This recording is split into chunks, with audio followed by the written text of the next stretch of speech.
구약성경 1155페이지 전도서 4장 7절에서 그렇죠.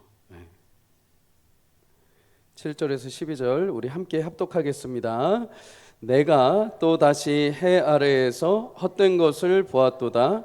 어떤 사람은 아들도 없고 형제도 없이 홀로 있으나 그의 모든 수고에는 끝이 없도다. 또 비록 그의 눈은 부요를 족하게 여기지 아니하면서 이르기를 내가 누구를 위하여는 이같이 수고하고 나를 위하여는 행복을 누리지 못하게 하는가 하여도 이것도 헛되어 불행한 노고로다. 두 사람이 한 사람보다 나음은 그들이 수고함으로 좋은 상을 얻을 것임이라. 혹시 그들이 넘어지면 하나가 그 동물을 붙들어 일으키려니와 홀로 있어 넘어지고 붙들어 일으킬 자가 없는 자에게는 화가 있으리라. 또 두 사람이 함께 누우면 따뜻하거니와 한 사람이면 어찌 따뜻하랴. 한 사람이면 패하겠거니와 두 사람이면 맞설 수 있나니 세 겹줄은 쉽게 끊어지지 아니하느니라. 아멘. 오늘 본문을 가지고 신년 새벽기도의 셋째 날 붙드는 공동체라는 제목으로 말씀을 함께 나누겠습니다. 청년 때부터 알고 지내는 목사님 한 분이 계십니다. 이 목사님과 함께 대화를 하면 늘 반복적으로 나오는 표현이 있으신데 뭐냐면 좋다, 감사하다, 이 두 단어가 계속해서 이렇게 반복해 나옵니다. 모처럼 바람을 쐬러 왔는데 그냥 가만히 앉아 있어도 참 좋다.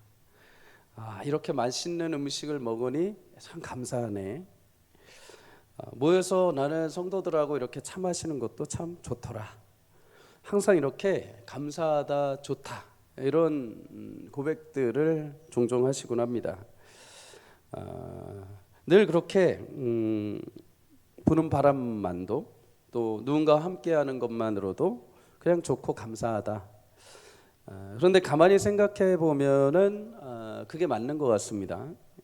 우리 인생 자체가 여러분 선물이죠, 선물. 목사님은 자신의 인생을 하나님이 주신 선물로 여기는 겁니다. 그렇게 인생을 선물로 여기기에 감사할 수 있는 것이죠. 인생을 선물로 여기는 사람은 감사할 수 있고, 그리고 그 감사로 인하여 인생을 행복하게 살 수 있는 것입니다. 그러면 인생을 살다 보면 허무한 마음이 들 때가 참 많이 있죠. 그렇게 수고했는데 이게 뭔가? 내가 가족과 자녀들을 위해서 그렇게 일했는데 지금 나에게 돌아온 것은 무엇인가? 그 사람을 위해서 열심히 내가 잘 해주었는데 이게 뭔가? 여러분, 지금 보여지는 결과가 만족스럽지 못하다 하여서 그때 그 순간 내가 감사하고 행복했던 그 시간과 기억들을 불행으로 만들지 않기를 주의 이름으로 축복합니다. 그때 그 시간도 또 만났던 그 사람도 내가 힘쓰고 애썼던 그 시간 모든 것이 다 은혜였고 선물이었고 감사였다는 것을 기억하기를 바랍니다. 인생 자체가 하나님 주시는 선물입니다. 선물로 주신 하루하루를 감사로 고백하며 올 한 해 주님 안에서 행복한 삶의 여정이 되시기를 주의 이름으로 축복합니다. 전도서는 많은 인생의 지혜를 가지고 있던 솔로몬을 통해 하나님이 기록하게 하신 말씀이죠. 오늘 한 사람이 등장하는데 그의 인생을 통해서 한번 우리가 왜 함께하는 것이 은혜이고 감사인지를 살펴보려고 합니다. 오늘 8절을 다시 한번 읽도록 하겠습니다. 시작. 어떤 사람은 아들도 없고 형제도 없이 홀로 있으나 그의 모든 수고에는 끝이 없도다. 또 비록 그의 눈은 부요를 족하게 여기지 아니하면서 이르기를 내가 누구를 위하여는 이같이 수고하고 나를 위하여는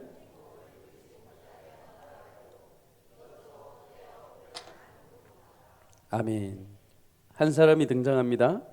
이 사람의 인생 참 고독하게 보입니다. 먼저 아들이 없다고 합니다. 고대 히브리 사회에서는 사실 흔하지 않은 일입니다. 고대 히브리 사회에서는 자식이 만약에 없으면 양자를 들여서라도 나의 상속자가 되게 하고 나의 가업, 나의 기업을 잇게 하는 것이 기본적인 문화였습니다. 그런데 어찌된 영문인지 그에게는 아들이 없다 이렇게 말을 하죠. 여러분 딩크족이라는 말을 들어보셨을 겁니다. 영어로 하면은 축약된 말인데 더블 인컴 노 키즈입니다. 쉽게 말해 부부가 서로 맞벌이하면서 살지만 자녀가 없이 사는 부부라는 거죠. 물론 그런 결정을 하기까지는 아마 사회적으로 자식을 낳고 키우는데 너무 많은 물질이 필요한데 그러지 못하기 때문에 결정한 것일 수도 있습니다. 또한 자식을 낳고 기르는 것이 두려워서 그런 분들도 있습니다. 어린 시절 가정에서 혹시라도 학대를 당했거나 따스한 사랑을 받지 못한 분들 같은 경우에 내가 혹시라도 자식을 낳아서 나도 자녀에게 그런 가정을 입혀줄까 봐 걱정해서 낳지 않는 것도 있죠. 또한 이 세대를 너무나 걱정해서 낳지 않은 경우도 있습니다. 이 세대가 너무 악하고 너무 힘들다 보니까 내 자식이 살아갈 세상, 우리 자녀가 너무 고통스럽지 않길 바라며 아예 출산을 안 하는 거죠. 또한 나를 키워온 엄마의 그 경력 단절을 보면서 나는 엄마처럼 저렇게 못 살 것 같아 하면서 미리 힘들 것 같아서 자녀를 안 낳는 경우도 있습니다. 얼마 전 딩크족으로 살아온 한 중년 여성이 글을 올려서 화제가 되었죠. 제목은 회한입니다. 회한. 처음에는 남편과 드라마 같은 삶을 살았다고 합니다. 육아, 집값 걱정 없이 친구들과 달리 해외여행도 자주 가고 배우고 싶은 것도 마음껏 배우는 인생. 남들과 다르게 산다고 자부하며 살았다고 합니다. 그런데 점점 나이가 든 후에 공허함이 찾아온 거죠. 아들을 데리러 가야 해 하면서 먼저 일어나는 친구들의 뒷모습을 보면서 딸이 보낸 문자를 보면서 이렇게 킥킥 웃고 있는 친구의 모습을 보면서 자신만은 가지고 없는 공허함을 느끼기 시작을 한 겁니다. 그러면서 글 끝에 이렇게 고백을 합니다. 누군가의 엄마였던 적도 없고 누군가 걱정이었던 적도 없던 삶이지만 그때는 자유가 좋았지만 지금은 누군가를 진심으로 사랑하고 책임지는 삶을 살아보지 않았다는 것이 마음 깊숙이 아련하게 남아옵니다. 여러분 하나님이 우리에게 자녀를 주신 것은 그냥 단순히 자손을 늘리라고 주신 것이 아닙니다. 자식을 우리가 길러보면 그것이 나의 경력 단절이 된다 하더라도 그로 인해서 생활이 조금 빠듯하다 하더라도 그 시간을 통해서 아버지 하나님이 나를 얼마나 사랑하고 계시는지를 우리는 알게 됩니다. 아이들이 어렸을 때 잠을 안 잔 경우가 있습니다. 아기 때 잠을 밤에 잘 못 이루는 거죠. 그럴 때 아이를 밤새도록 안고서 이렇게 재운 적이 있습니다. 너무 피곤하니까 이렇게 살며시 의자에 이렇게 딱 앉으면 또 예민해서 막 깨면 또 다시 일어나야 되는. 그러다 나도 모르게 이렇게 의자에 애를 안고 이렇게 자는 거죠. 그때 그 당시에 제일 많이 떠올랐던 말씀이 시편 121편 4절입니다. 이스라엘 지키시는 이는 졸지도 아니하시고 주무시도 아니하시리로다. 하나님이 나를 지키시는데 나는 내 자녀를 지키려고 하는데 나는 졸기도 합니다. 그런데 하나님은 나를 지키시는데 졸지 아니하십니다. 주무시도 아니하십니다. 이게 얼마나 큰 위로와 힘이 되었던지요. 여러분 지금도 퇴임문을 기다리는 우리 성도님들의 자녀들이 있는 줄 압니다. 하나님이 가정마다 퇴임문이 열리는 축복을 주시기를 주의 이름으로 소망합니다. 또한 원했으나 자녀를 가지기를 소망했으나 자녀가 없는 가정마다 하나님께서 위로를 주시기를 바랍니다. 교회 안에는 영적인 우리 자녀들이 많이 있습니다. 주 안에서 한 가족이요 또 주 안에서 우리 차세대 아이들을 사랑하고 품으면서 영적인 부모로 하나님의 마음과 사랑을 함께 누릴 수 있기를 주의 이름으로 축복합니다.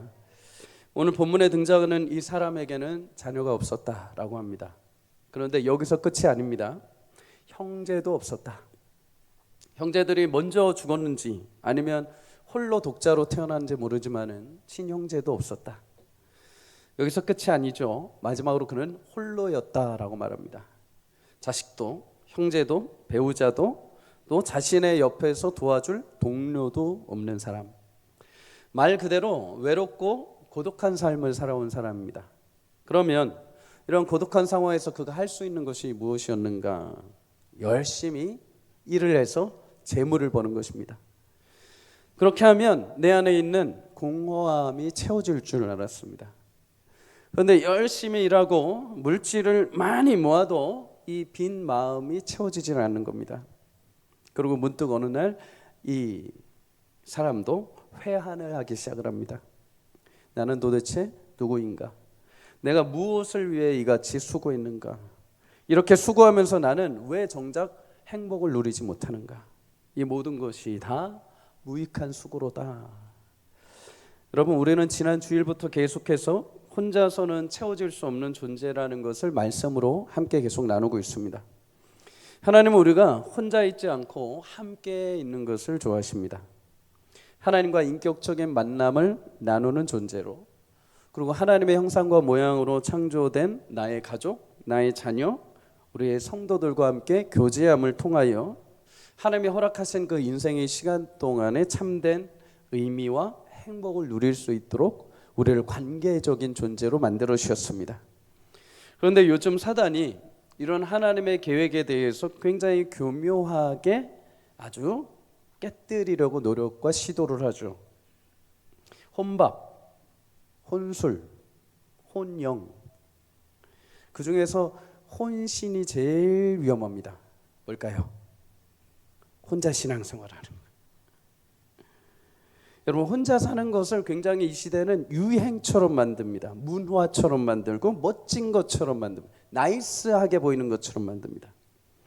그런데 그렇게 혼자 있는 것을 여러분 화려하게 포장을 하지만 그 이면 뒤에는 굉장히 아픈 안타까운 의도가 숨겨져 있죠. 흔히 여러분 고독사라는 말을 들어보셨을 겁니다. 사람이 주위에 아무도 없는 상태에서 혼자 죽음을 맞이하는 것, 고독사. 보건복지부 발표에 따르면 23년도 기준으로 고독사한 인구가 3,600여 명이 됩니다. 매년마다 계속 증가하고 있죠. 그 중에 1위가 어디인가? 31%가 60대입니다. 60대. 2위가 50대. 3위가 충격적이게도 40대입니다. 40대. 마지막 4위가 70대입니다. 우리는 나이가 들수록 그런 확률이 높다고 생각하는데 오히려 40대 젊은 중년층이 고독감이 더 많이 밀려온다는 겁니다. 성별로는 어떨까요? 여성이 15.9%, 남성이 84.1%입니다. 의외죠. 우리 남자 성도님들 교회 전도회 모임에 꼭 참석하시기를 바랍니다. 혼자 있으면 안 됩니다. 몸 아파서 못 오시는 거 어쩔 수 없지만 가능하면 전도회 오십시오. 혼자 계시면 안 됩니다. 청년들은 어떨까요? 청년들 23년도 조사에 따르면 만 19세에서 34세 청년 중에 사회적 관계나 활동을 끌은 은둔 청년, 그러니까 집 밖에 나오지 않는 청년의 숫자가 54만 명이라고 합니다. 엄청나죠.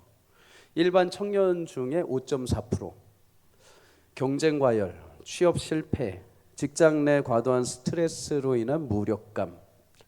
그래서 10년 이상 장기적으로 아예 집 밖을 안 나온 청년들도 많다고 합니다. 그냥 온라인으로 밥 시켜 먹고 그냥 집에서 그냥 생활을 하는 겁니다.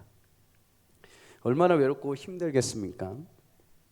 그런데 이들 가운데 75.4%가 집 안에 있으면서 자기 스스로 자살을 한 번 정도는 생각을 해봤다고 합니다. 이렇게 사단은 여러 현실적인 이유와 상황을 들어서 혼자 있는 것이 마치 드라마인 것처럼 유행처럼 보여주고 있지만 사실 그 이면에는 인간이 절대로 혼자 있어서는 안 됨에도 불구하고 그것을 멋지게 포장함으로 그 이면에 고독감과 영적인 무력감에 빠지게 만드는 것입니다. 이런 현실 가운데 성경은 우리에게 함께 있는 것이 왜 중요한지 다시 한번 상기시켜 줍니다. 오늘 9절에 이렇게 말씀을 합니다. 함께 읽습니다. 시작. 두 사람이 한 사람보다 나음은 그들이 수고함으로 좋은 상을 얻을 것임이라. 아멘. 혼자서 수고하는 것보다 함께 수고하고 함께 날려가는 것이 더 큰 상을 얻는다라는 거죠. 예전에 고등학교 제 시절에 수능 시험 보기 전에 체력장이라는 것이 있었습니다. 체력장. 이제 지식적으로도 건강해야 되지만 몸으로도 건강해야 된다. 체력장 점수가 내신에 들어갔습니다. 그중에 100m 달리기가 있었습니다. 보통 미리 몇 주 전에 시험 전에 이렇게 연습을 하죠. 그러면 항상 두세 사람이 같이 뛰면서 연습을 합니다. 그때 제가 신기한 점을 발견했습니다. 시험 몇 주 전에 연습을 하는데 두 사람이 친구들하고 같이 뛰면 속도가 빨리 나옵니다. 그런데 혼자 뛰죠. 혼자 뛰면 속도가 그렇게 안 나오더라고요. 근데 이유가 분명하죠. 같이 뛰면 옆에 친구가 막 뛰니까 나도 막 뛰면서 속도가 점점 서로 빨라집니다. 근데 혼자 뛰면 기준이 없습니다. 이게 빨리 뛰는 건지 늦게 뛰는 건지 아무런 기준이 없다 보니까 그냥 뛰다 보니까 속도가 느리게 나오는 거죠. 여러분, 신앙은 믿음의 경주와도 같습니다. 함께 뛸 때 바른 길로, 함께 뛸 때 더 좋은 신앙의 모습을 가질 수 있습니다. 저 성토를 통해서 내가 가지고 있지 않은 하나님과의 친밀한 교제 나눔을 보면서 나도 하나님과 저런 친밀한 교제를 나눌 수 있는 자구나. 나도 주님 앞에 저렇게 나가면 주님이 나를 만나 주시겠구나. 나보다 더 힘들고 어려운 삶을 사는데도 불구하고 믿음으로 순종하면서 하나님 앞에 그 귀한 삶을 드리는 모습을 보면서 나도 힘든데 저 성도를 보면서 위로를 얻기도 하는 거죠. 용기를 얻는 거죠. 그렇게 함께 서로 주고받으며 달려갈 때 더 좋은 상을 받게 될 줄 믿습니다. 사랑하는 여러분, 우리는 혼자서 막 경주하는 게 아니라 함께 달려가는 자들, 함께 뛰며 하나님이 더 좋고 풍성한 상을 얻게 하시는 축복이 있기를 주의 이름으로 소망합니다. 두 번째로 여러분 10절을 함께 읽습니다. 시작. 혹시 그들이 넘어지면 하나가 그 동물을 붙들어 일으키려니와 홀로 있어 넘어지고 붙들어 일으킬 자가 없는 자에게는 화가 있으리로다. 아멘. 혼자는 힘듭니다. 그러나 함께하면 가능하죠.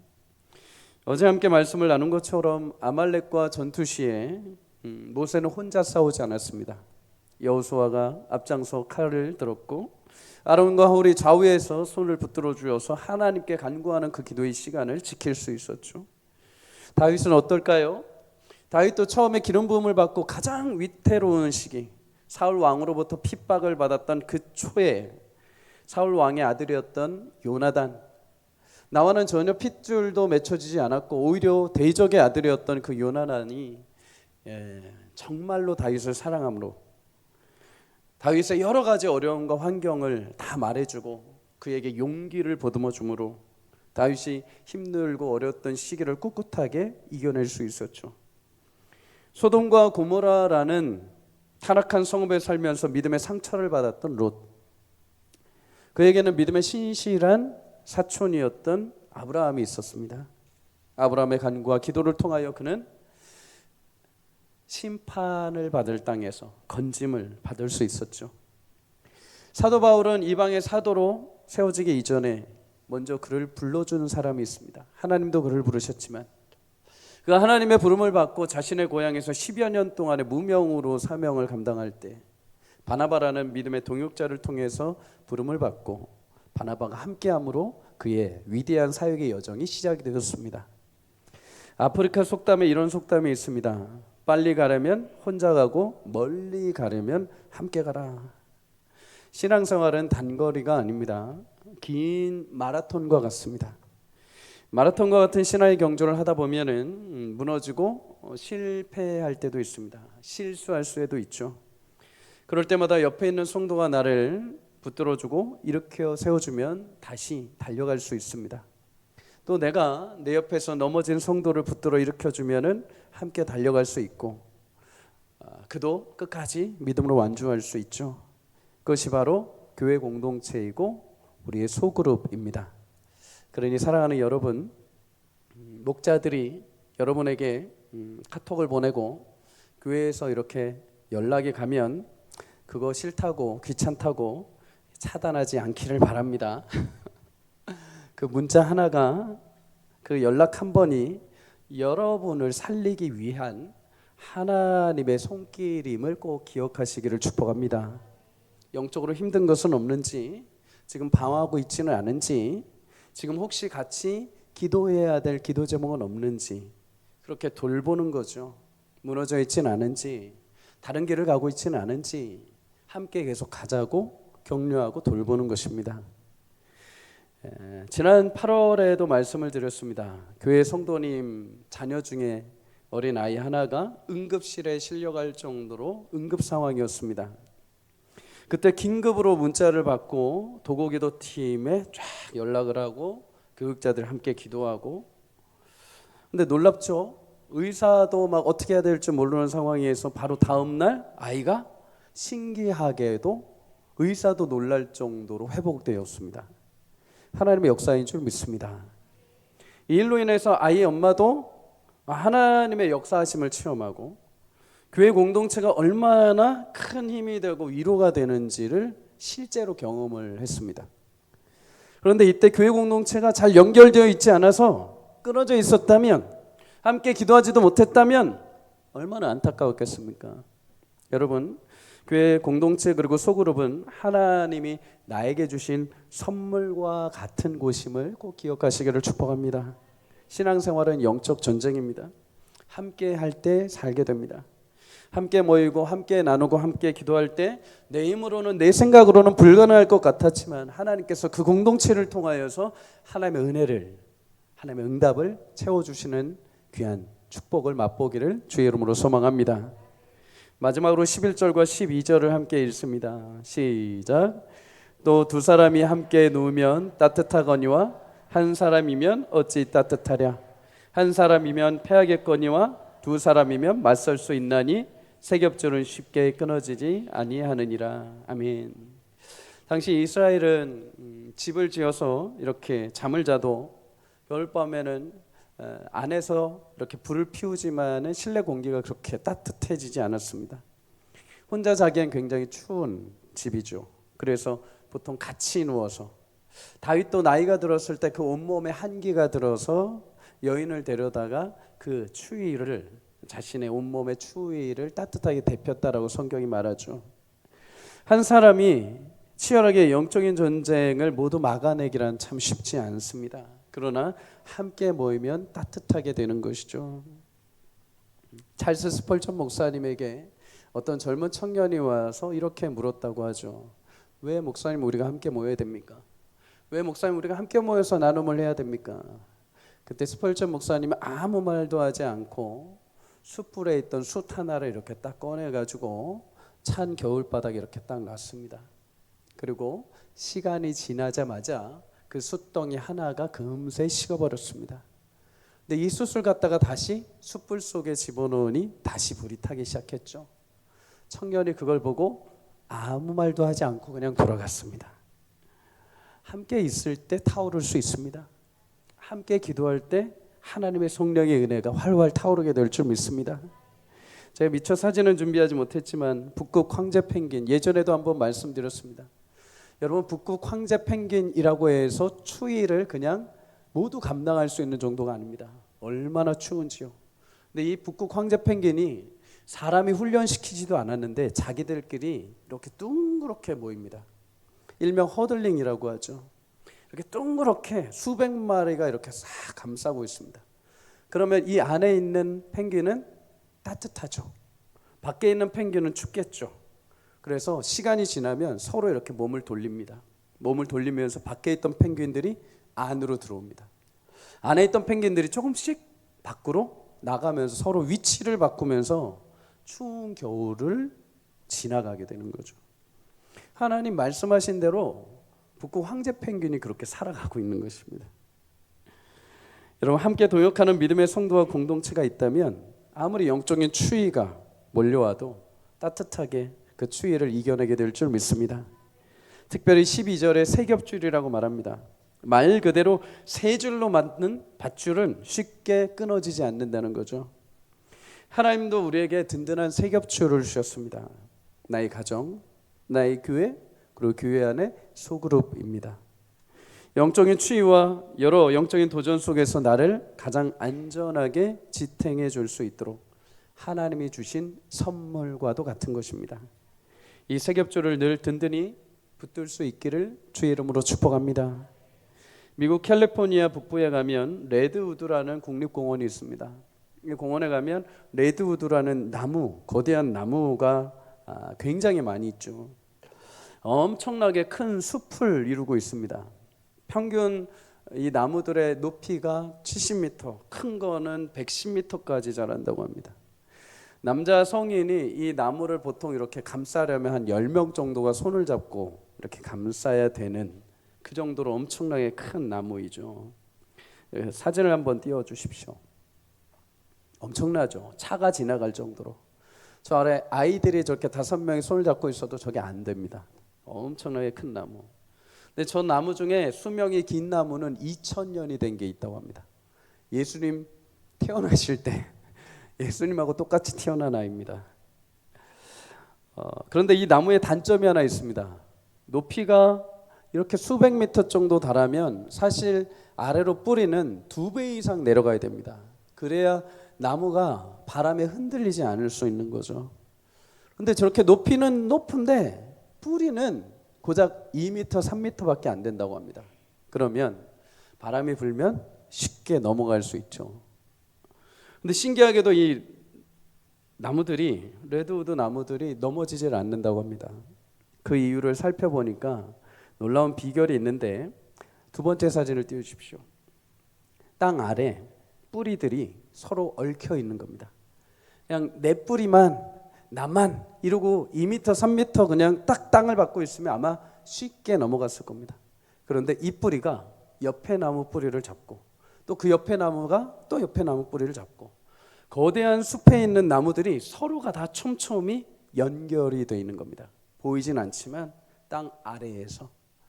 그러면서 가뭄이 들게 되면은, 만약에 어떤 나무가 가뭄이 들어서 시들시들하면은 이쪽에 있는 나무들의 영양분이 그쪽으로 쫙 가는 겁니다.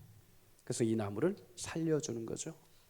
바람이 막 휘청거려서 저 나무가 막 흔들리려고 하면 좌우에 있는 나무들이 뿌리가 이렇게 팍 당겨가지고 흔들리지 않도록 붙들어주는 것.